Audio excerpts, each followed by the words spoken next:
Halo, assalamualaikum. Welcome to Scratch Football.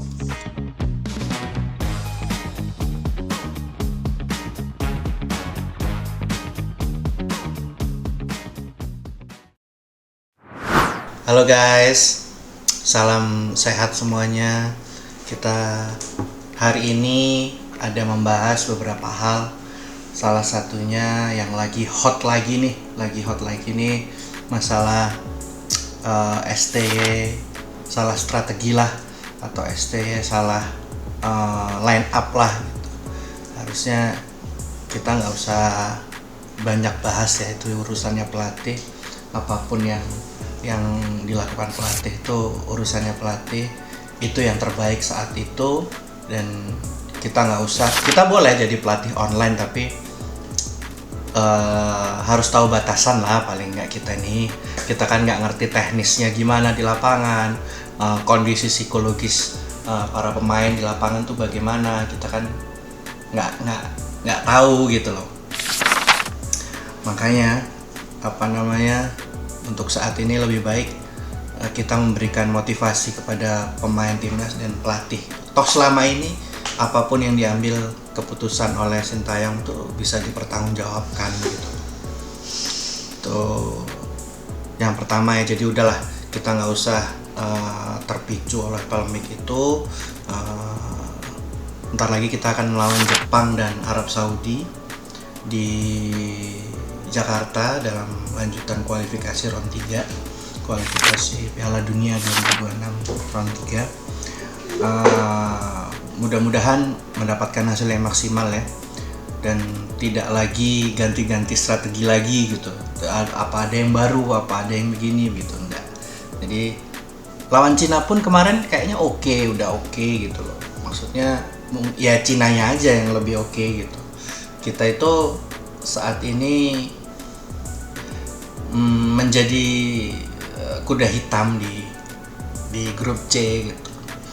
Biarkan itu berjalan sesuai dengan fitrahnya lah istilahnya kan gitu.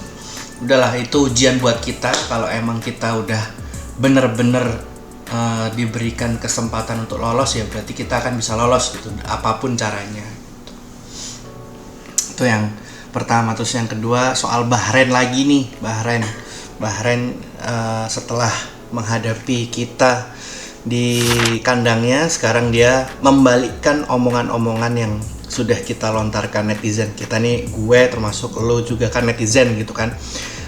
Hal-hal yang berlebih kepada mereka itu nanti bisa jadi backfire buat kita sendiri gitu loh. Kita jangan terlalu berlebihan lah kepada mereka begitu. Nanti akhirnya dia takut sendiri, bisa membalikan fakta. Seperti halnya Piala Dunia U20 yang dulu itu. Jadi karena satu negara tidak ingin, akhirnya kita semua nggak jadi gitu Piala Dunianya gitu, karena tidak bisa menyambut satu tim gitu.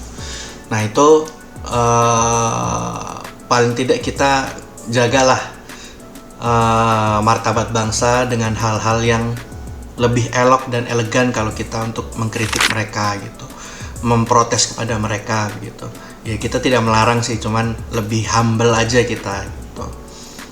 Itu yang kedua. Terus yang ketiga, saat ini kita lagi persiapan nih untuk piala kualifikasi Piala Asia untuk U17 lah, untuk adik-adik kita nih yang akan berlangsung di Kuwait mulai tanggal 23 sampai tanggal 29 besok. Persiapan udah dilakukan mulai dari di Bali, lalu sampai akhirnya ke Jakarta. Setelah dari Jakarta langsung melawat ke Spanyol untuk beberapa pertandingan uji coba di Pinnatar Super Cup. Beruji coba dengan Skotlandia, Faroe Island, dan terakhir setelah melakukan beberapa kali uji coba langsung ke Qatar. Di Qatar saat ini lagi TC juga sudah melakukan uji coba dengan Qatar. Kita mendapatkan hasil yang lumayan, menang 1 kali dan seri 1 kali. Dan semua gol-gol itu yang didapatkan Indonesia itu dari set piece semua. Jadi Coach Nova juga kabarnya akan mengantisipasi ini, akan mencari cara untuk bagaimana untuk membendung ini gitu. Itu bisa dijadikan senjata untuk musuh-musuh kita nanti. Cuman bagusnya percobaan uji coba adik-adik kita, junior kita U17 ini tidak disiarkan di TV, jadi tidak terlihat strategi apa yang akan digunakan. Jadi musuh juga deg-degan juga gitu, sama-sama deg-degan gitu. Ini kan lebih fair gitu kan, daripada kita udah lihat satu sama lain akhirnya kita ketahuan nih mau ini mau itu gitu ya kan. Tapi ya udahlah ya. Nah, saat ini setelah nanti dari Qatar itu menjelang entah hari ini atau besok itu menuju ke Kuwait untuk bertarung di sana. Ayo kita dukung, semoga mendapatkan hasil yang maksimal, semoga mendapatkan hasil yang bermanfaat untuk development junior kita. Mudah-mudahan bisa lolos ke Piala Asia, nanti ujungnya akan ke Piala Dunia begitu. Nah, mungkin beberapa laporan ya dari luar negeri, rapot pemain-pemain abroad. Nah, ini ada yang kemarin kita berangkat dari Belanda dulu deh, yang paling banyak orangnya. Nah, dari Belanda itu ada Calvin Verdonk. Dia nggak bermain penuh saat ini di Nijmegen. Dia menjadi cadangan sampai menit ke 77 kalau nggak salah, atau 79 tuh baru masuk. Ya lumayan lah untuk cari match fitness ya. Mungkin tahu dirasa bahwa perjalanan yang jauh dan pertandingan yang tanpa henti dari Calvin Verdonk di 2 pertandingan di Bahrain dan China, akhirnya masuk ya. Lumayan, Nijmegen bisa masuk, Calvin Verdonk masuk pada saat udah unggul 3-0. Lalu untuk Tom Haye saat itu bermain starting line up sampai menit ke 73 dan timnya bisa menahan 2-2. Bisa bermain imbang 2-2 dengan musuhnya. Lalu untuk Mesilger juga begitu, sama menahan imbang musuhnya juga 2-2. Lalu untuk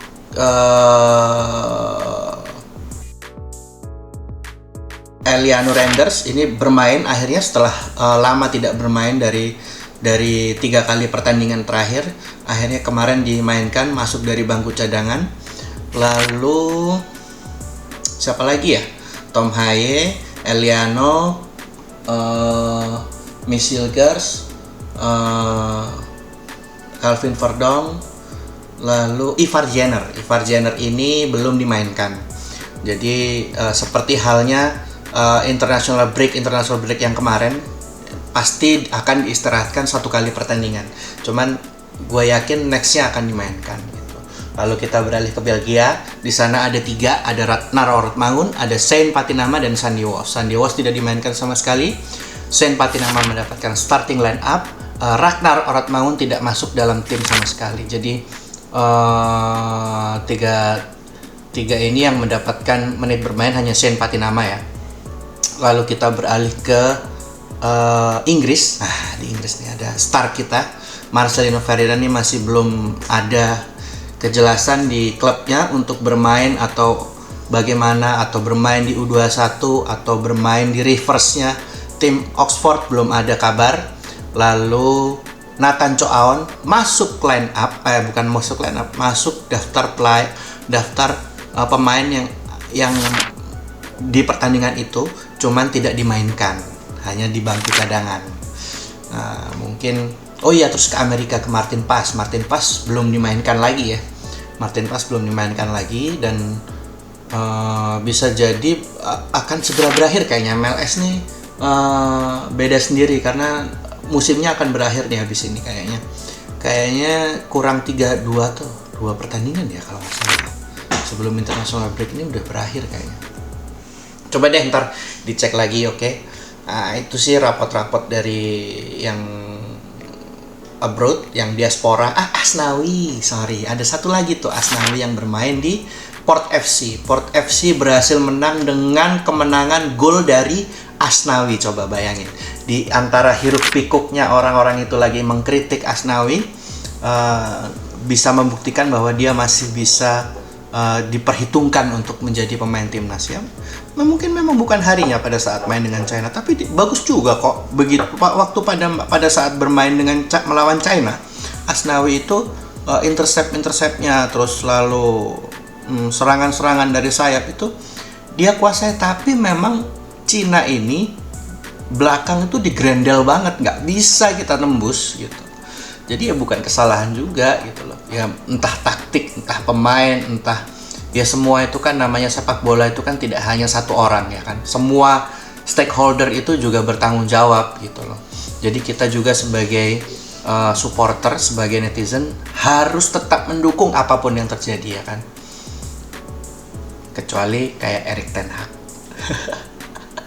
Oke, thank you. Sampai di sini dulu. Nantikan update-update selanjutnya. Jangan lupa loncengnya dinyalakan. Subscribe pasti harus jangan lupa. Komen dan likes. Dan kalau mau berdonasi sekaligus bersedekah, bisa tuh ada di deskripsi. Nanti tinggal klik aja. Oke ya, gitu. Bye bye. Thank you.